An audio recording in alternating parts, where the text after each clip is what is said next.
حاضل قرآن اس جملے کے بالکل وسط میں موجود ہے. آئیے الفاظ کے ارد گرد موجود عبارت کا ایک گہرا میتھمیٹیکل تجزیہ کرتے ہیں. اگر ہم ان مرکزی الفاظ سے بالکل پہلے کی عبارت دیکھیں اور ان کے حروف گننا شروع کریں. اردو تو ہمیں نہیں پتا نا تو یہ کیسے. کل 32 حروف بنتے ہیں. اور اب ذرا مرکزی الفاظ کے بعد کی عبارت دیکھیں.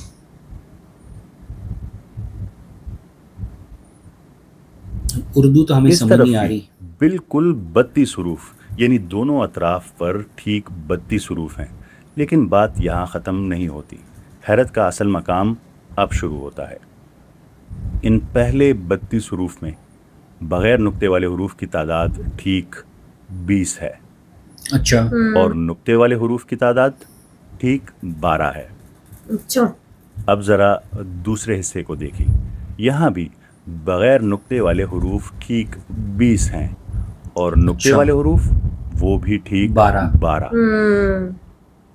کیا ایسا ممکن ہے کہ کوئی انسان جب کوئی جملہ بناتا ہے تو اس کی پوری توجہ اس کے معنی یا فصاحت اور گرامر پر ہوتی ہے؟ کیا کوئی انسانی دماغ شعوری طور پر ایک ایسا چیلنجنگ جملہ تشکیل دے سکتا ہے نہیں، جس کا پاسبل نہیں. مرکزی خیال بالکل وسط میں ہو اور اس کے دائیں اور اس کے بائیں جانب حروف کی کل تعداد بالکل برابر ہو، یہاں تک کہ نقطے والے اور بغیر نقطے والے حروف بھی ایک دوسرے کا کامل عکس یعنی پرفیکٹ ریفلیکشن ہو، خاص کر جب یہ اورلی آیا ہو؟ اور ذرا اس کمال پر غور کریں. یہ حیران کن میتھمیٹیکل معجزہ قرآن مجید کی کسی عام آیت میں نہیں پایا گیا، بلکہ یہ عین اسی آیت کے اندر چھپا ہوا ہے جو پوری انسانیت اور جنات کو للکار رہی ہے کہ اس قرآن جیسی کوئی ایک کتاب بنا کر دکھاؤ. صحیح یہ بات. 100% بے عیب اور کامل توازن یہ ثابت کرتا ہے کہ یہ کسی انسان کے بس کی بات ہی نہیں ہے. یہ کوئی عام الفاظ نہیں ہے. تاریخ گواہ ہے کہ پچھلے 1400 سالوں میں کئی انسانوں نے قرآن کریم کی نقل کرنے اور اس جیسی کتاب لانے کی کوشش کی، لیکن وہ ہر بار بری طرح ناکام رہے. لیکن کیا آپ جانتے ہیں کہ قرآن کریم کے اس عظیم چیلنج کے سامنے صرف انسان ہی نہیں ہارے، بلکہ شیاطین نے بھی اپنا پورا زور لگا دیا. قرآن کریم کا چیلنج واضح تھا کہ اگر تمام انسان اور تمام جن مل جائیں تب بھی اس قرآن کی مثل نہیں لا سکتے. اور آپ کو یہ جان کر حیرت ہوگی کہ شیاطین نے ایک بار نہیں بلکہ کئی بار انسانوں کے ذریعے اپنی کتابیں لانے کی کوشش کی. اس کی ایک انتہائی لرزہ خیز اور ڈاکومنٹڈ مثال 20ویں صدی کا بدنام زمانہ برطانوی جادوگر ایلسٹر کراؤلی ہے. یہ کوئی کہانی یا افسانہ نہیں ہے، بلکہ تاریخ کی ایک کھلی حقیقت ہے. 1904 میں ایلسٹر کراؤلی مصر یعنی ایجپٹ گیا. اس کا اپنا دعویٰ تھا کہ قاہرہ میں مسلسل 3 دن تک ایک غیر مرئی اور طاقتور شیطانی ہستی جسے اس نے آئیواس کا نام دیا اس کے سامنے ظاہر ہوئی اور اسے ایک کتاب ڈکٹیٹ کروائی. کراؤلی نے اس شیطانی کلام کو دا بک آف دا لا کے نام سے شائع کیا. اس کا دعویٰ تھا کہ یہ کلام کسی انسان کا نہیں بلکہ ایک ایسی شیطانی طاقت کا ہے جو انسانی عقل سے بالا تر ہے. لیکن جب ہم شیطان کی لکھوائی ہوئی اس نام نہاد کتاب کا بغور جائزہ لیتے ہیں تو اس میں سوائے تاریکی، انتشار، کیوس اور بیہودہ باتوں کے کچھ نہیں ملتا. کہاں قرآن کریم کا وہ 100% بے عیب میتھمیٹیکل توازن، کہاں کائنات کی کہانیاں فائن ٹیوننگ کا ذکر، اور کہاں اس کتاب کی بے ترتیب اور گمراہ کن تحریر. اس شیطانی ہستی کے پاس نہ کائنات کا کوئی راز تھا، نہ کوئی میتھمیٹیکل کمال، اور نہ ہی کوئی سائنسی حقیقت، اور نہ ہی کوئی لاجک. یہ کلام اس رب کا کلام ہے قرآن کریم جو اس پوری کائنات کے ذرے ذرے اور کائنات کی ہر ڈائمنشن کا حساب رکھتا ہے. اور ذرے ذرے کا یہ باریک حساب صرف قرآن کریم کے حروف تک محدود نہیں ہے. اس خالق نے اپنی پرفیکشن اور قدرت کی کائنات کی ہر شے پر سب کر دی ہے، یہاں تک کہ خود ہمارے وجود پر بھی. الفاظ کی اس حیرت انگیز میتھمیٹیکل ترتیب کے بعد اب ذرا انسانی تخلیق کے اس شاہکار کو دیکھیں جسے سمجھنے میں سائنس کو صدیاں لگ گئی. قرآن کریم سورہ قیامہ آیت 3 اور 4 میں اللہ تعالیٰ انسانوں کو دوبارہ زندہ کرنے کے حوالے سے فرماتے ہیں، بسم اللہ الرحمن الرحیم، ایحسب الانسان ان لن نجمع عظامہ بلا قادرین علی ان نسوی بنانا. کیا انسان یہ سمجھتا ہے کہ ہم اس کی ہڈیوں کو جمع نہیں کر سکیں گے؟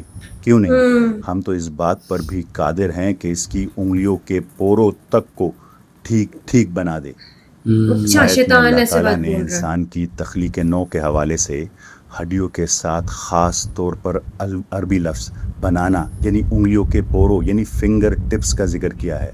انسانی تاریخ میں صدیوں تک لوگ اس بات سے ناواقف رہے کہ انگلیوں کے پوروں میں کیا خاص بات چھپی ہوئی ہے۔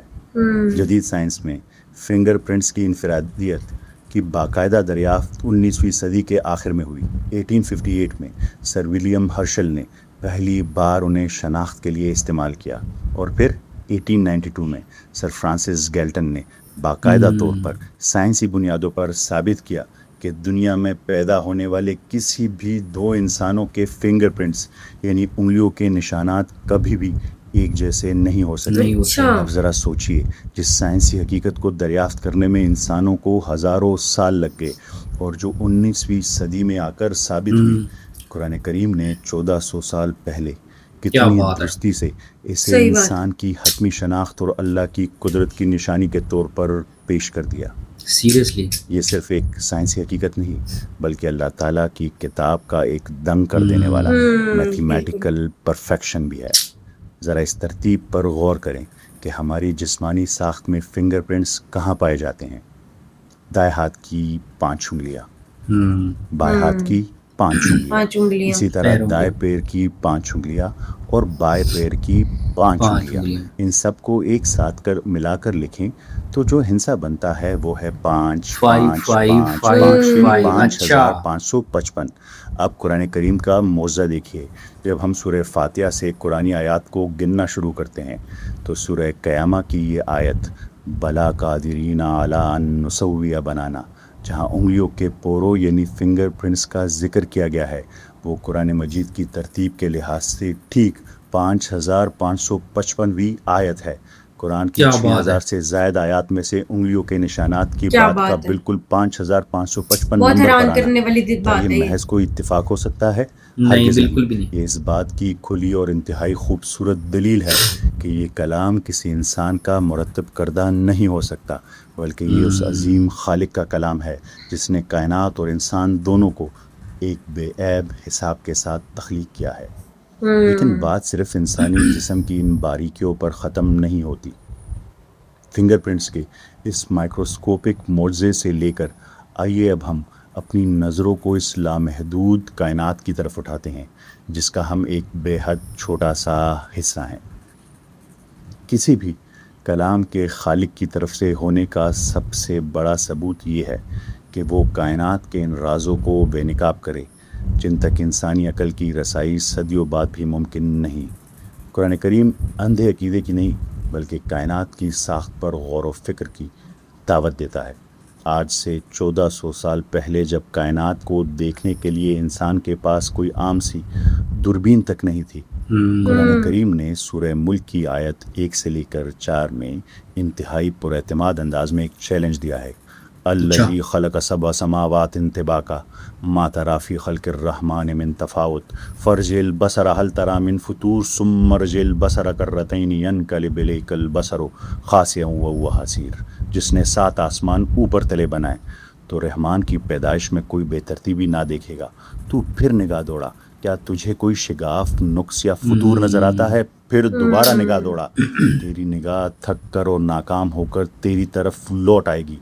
قرآن کریم پوری انسانیت کو چیلنج کر رہا ہے کہ جاؤ اور کائنات کے نظام میں کوئی خامی، کوئی فطور، کوئی بے ترتیبی تلاش کر کے دکھاؤ۔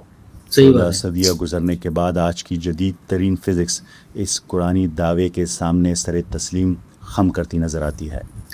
آئیے اللہ تعالیٰ کی کائنات میں کوئی کمی بالکل سائنس ڈھونڈ ہی نہیں سکتی۔ فائن ٹیوننگ کا یہ قرآنی چیلنج جب سامنے آتا ہے تو کیسے آج کی سب سے بڑی سائنسی عقلیں بھی اس کے سامنے سر تسلیم خم کر دیتی ہیں۔ سائنسدانوں نے ایک طویل عرصے تک یہ سمجھا کہ یہ کائنات خود بخود چل رہی ہے۔ 1966 میں مشہور میگزین دی ٹائمز نے اپنے سرور پر سوال چھاپا، از گاڈ ڈیڈ؟ یہ اس غرور کی عکاسی تھا کہ شاید اب کائنات کی تشریح کے لیے خالق کی ضرورت نہیں رہی۔ اسی دور میں ماہر فلکیات کارل سیگن نے دعویٰ کیا کہ کائنات میں زندگی کے پنپنے کے لیے صرف 2 شرائط درکار ہیں، لیکن جیسے جیسے سائنس نے کائنات کی گہرائیوں میں قدم رکھا یہ خوش فہمیاں ٹوٹ گئی۔ آج سائنس جانتی ہے کہ زمین پر زندگی کے وجود کے لیے 2 نہیں بلکہ 200 سے زیادہ شرائط پیرامیٹر کا بیک وقت 100% درست ہونا ضروری ہے۔ اگر ان 200 شرائط میں سے ایک بھی بال برابر اپنی جگہ سے ہل جائے تو زندگی کا تصور ہی ختم ہو جائے۔ صحیح اس سے بھی بالکل زیادہ لرزہ خیز خود اس کائنات کا وجود ہے۔ بگ بینگ کے بعد 1 سیکنڈ کے 10 لاکھویں حصے میں 1 millionth of a سیکنڈ میں کائنات کی 4 بنیادی قوتیں یعنی gravity, electro magnetic force, weak اور اسٹرانگ نیوکلیئر فورس تیپ آ گئی۔ اگر گریوٹی یعنی کشش ثقل میں ذرا برابر بھی رد و بدل ہوتا تو کائنات بننے سے پہلے ہی تباہ ہو جاتی۔ اگر کشش ثقل معمول سے ذرا برابر بھی زیادہ ہوتی تو کائنات پھیلنے کی بجائے فوراً اپنے ہی بوجھ تلے سمٹ کر تباہ ہو جاتی، اور اگر یہ ذرا برابر کم ہوتی تو مادہ کبھی آپس میں جڑ ہی نہ پاتا، نہ کوئی کہکشاں بنتی، نہ ستارے اور نہ ہی سیارے، نہ ہماری زمین۔ ذرا مادے کی سب سے چھوٹی اکائی ایٹم کے اندر موجود اسٹرانگ نیوکلیئر فورس پر غور کریں۔ اگر اس طاقت محض 2% کا اضافہ ہو جاتا تو پوری کائنات میں ہائیڈروجن کا نام و نشان نہ رہتا۔ اگر ہائیڈروجن نہ ہوتا صحیح بات ہے، تو پانی کا ایک قطرہ تک نہ بنتا اور بالکل۔ زندگی کا تصور ہی ختم ہو جاتا۔ صحیح بات اگر ہے، یہ قوت ذرا سی کم رہ جاتی تو کائنات میں کاربن اور آکسیجن جیسے وہ بھاری عناصر ہی پیدا نہ ہوتے جن سے ہمارا اور آپ کا جسم بنا ہے۔ اسی طرح الیکٹرو میگنیٹک فورس اور ویک نیوکلیئر فورس کا توازن اس قدر نپا تلا ہے، اگر ان کی مقداروں میں 1% کے کروڑویں حصے کا بھی رد و بدل ہو جاتا تو کائنات میں کوئی بھی کیمیکل ریئیکشن ممکن ہی نہ ممکن ہی رہتا، نہیں نہ تھا، ایٹم بالکل۔ مستحکم ہوتے اور نہ ستاروں میں صحیح وہ بات ہے۔ دھماکے یعنی سپر نوواز ہوتے جن سے زندگی بنانے والے عناصر، ہمارا پورا پیریوڈک ٹیبل اور یہ کائنات صحیح بات پھیلتے ہیں۔ یہ کائنات محض ایک تاریک اور بے جان غبار کا ڈھیر بن کر رہ جاتی۔ آج خدا کے وجود اور کائنات کے باقاعدہ ڈیزائنز ہونے کی سب سے بڑی دلیل کوئی اور نہیں بلکہ خود سائنس اور کٹر ایتھیسٹ دے رہے ہیں۔ کائنات کی اس پرفیکشن کو دیکھ کر دنیا کے نامور ملحدین کو بھی اعتراف کرنا پڑ رہا ہے، جیسے کرسٹوفر ہیچنز۔ ایتھیزم کے سب سے بڑے اور جارحانہ حامی کو بھی یہ تسلیم کرنا پڑا کہ بلا شبہ فائن ٹیوننگ مذہب کے پاس سب سے طاقتور، مؤثر اور ہلا دینے والی آرگومنٹ میں سے ہے۔ فریڈ ہوئل، وہ نامور ملحد ماہر فلکیات جس نے بگ بینگ کی اصطلاح متعارف کروائی، اس نے اعتراف کیا کہ فائن ٹیوننگ کی دریافتوں نے اس کے ایتھیزم کو الحاد کی بنیادیں ہلا کر رکھ دی ہیں۔ ڈیویس نے مانا کہ کائنات میں باقاعدہ ڈیزائن ہونے کے شواہد انسان کو مغلوب کر دینے والے ہیں۔ اس کے علاوہ اسٹیفن ہاکنگ، راجر پینروز اور میکس ٹیگمارک جیسے سائنسدانوں نے اس فائن ٹیوننگ کی حقیقت کو تسلیم کیا ہے۔ ملحدین کے مشہور میگزین جس کا نام ہے اسکیپٹیکل انکوائرر، اس کے مطابق اب وقت آ گیا ہے کہ سائنسدان اپنی پرانی خوش فہمیوں سے باہر نکلے۔ آکسفورڈ یونیورسٹی کے پروفیسر ڈاکٹر جان لینکس کے الفاظ میں، ہم اپنی کائنات کے بارے میں جتنا زیادہ جانتے ہیں، خالق کے وجود کا مفروضہ اتنا ہی زیادہ معتبر ہوتا جاتا ہے، پاسبل ہوتا جاتا ہے۔ ذرا سوچیے، کائنات کی جس حیران کن فائن ٹیوننگ کو آج ہم نے جدید ترین فزکس کی مدد سے دریافت کیا، 1400 سال پہلے ایک کتاب نے اتنے پر اعتماد انداز میں اس کا دعویٰ کیسے کر دیا؟ بالکل صحیح بات ہے، سوچنے والی بات کو ہے۔ دیکھنے کے لیے ایک عام سی دوربین تک نہیں تھی۔ تب سورہ ملک نے پوری انسانیت کو یہ عظیم چیلنج دے دیا کہ جاؤ کائنات کے نظام میں کوئی فطور یا شگاف ڈھونڈ کر دکھاؤ۔ کیا یہ عقلی طور پر آج تک نہیں ڈھونڈ پائی سائنس کہ کوئی انسان صدیوں پہلے ایک ایسا چیلنج لکھتے جو آج 21ویں صدی کی جدید سائنس کے سامنے بھی ناقابل تسخیر ہو؟ ہرگز نہیں۔ یہ کسی انسان کا قلم نہیں، یہ بلا شبہ اسی خالق کی آواز ہے جس نے اس بے عیب کائنات کو تراشا ہے۔ بالکل۔ کیا یہ ممکن ہے کہ کوئی انسان آج سے 14 صدیاں پہلے حیاتیات، ریاضی اور فلکیات کے ناقابل تسخیر حقائق کو اتنے پر اعتماد چیلنج کے ساتھ ایک کتاب میں جمع کر دے؟ یقیناً نہیں، یہ کتاب کسی انسان کے ذہن کی پیداوار نہیں، بلکہ یہ براہ راست اس خالق کا کلام ہے جس نے اس کائنات کا ذرہ ذرہ اور ہمارے وجود کا ریشہ ریشہ تراشا ہے۔ شواہد آپ کے سامنے ہیں، اب فیصلہ آپ کی عقل اور ضمیر پر ہے۔ سچائی تک پہنچنے کی بس ایک ہی شرط ہے کہ انسان تعصب سے پاک ہو، سچے دل سے غور و فکر کرے، اور آپ پہ یہ ذمہ داری ہے کہ اس پیغام کو آگے اور لوگوں تک پہنچانا ہے۔ آپ سب کا بہت شکریہ، ملتے ہیں اگلی بار، اللہ حافظ۔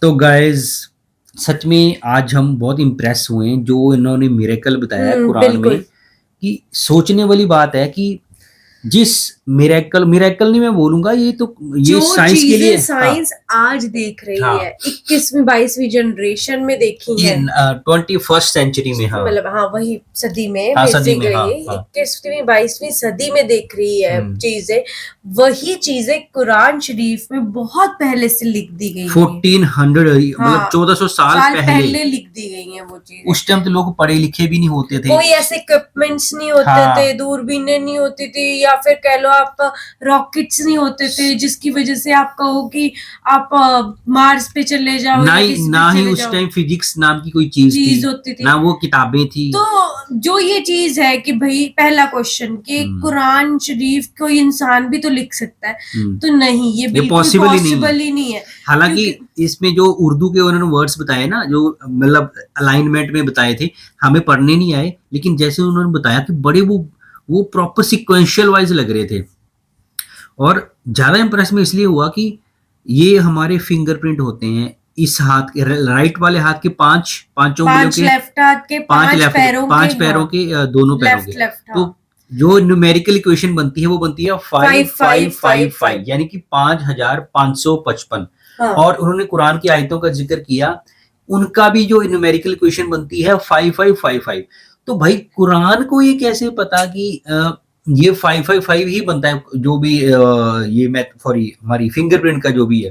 اور دوسری چیز اس کا مطلب کیا ہے کہ جن چیزوں کے بارے میں سائنس نے ابھی 19th سینچری میں انوینٹ کیا ہے، اس کو صرف انوینٹ کیا ہے، انہوں نے انوینٹ کیا، وہ کریٹر نہیں ہے، انوینٹ کیا وہ 1400 میں، سوچنے والی بات 1400 سال پہلے، یار کوئی کیسے لکھ سکتا ہے؟ اس سے یہ پروف ہوتا ہے، سب سے پہلا بڑا پروف یہی ہے کہ یہ جو بھی قرآن ہے نا، قرآن ایک آسمانی کتاب ہے، اس کو یہ اللہ کا کلام ہے۔ اور دوسری چیز میں یہ بھی مطلب حیرانی کی بات ہے کہ ہم آج یہ سائنس نے مطلب جسٹیفائی کی یہ چیز کہ ایک انسان کی فنگر پرنٹ دوسرے انسان کے ساتھ نہیں مل سکتے، بٹ قرآن شریف میں یہ چیز بہت پہلے سے درج ہے کہ ہر ایک انسان کی جو فنگر پرنٹس ہے نا وہ ڈفرینٹ ہے۔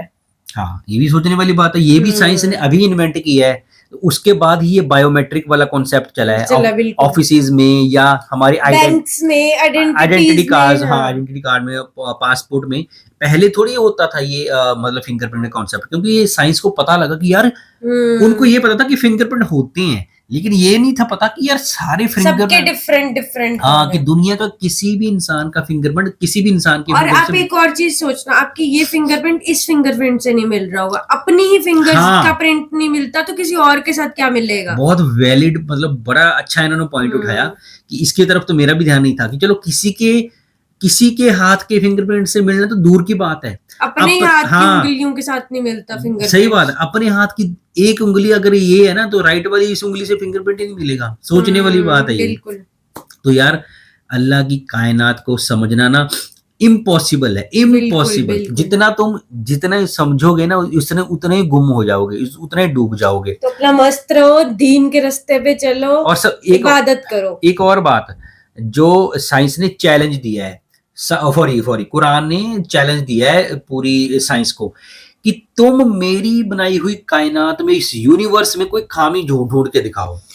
تو قرآن میں تو سائنس نے تو کیا ہی خامی ڈھونڈنی ہے، اللہ کی کائناتوں میں تو 1% بھی خامی نہیں، 1% تو بہت زیادہ ہوتا ہے، 0% بھی مطلب خامی نہیں ہے، لیکن سائنس کی بنائی ہوئی چیزوں میں خامیاں ہی خامیاں ہیں۔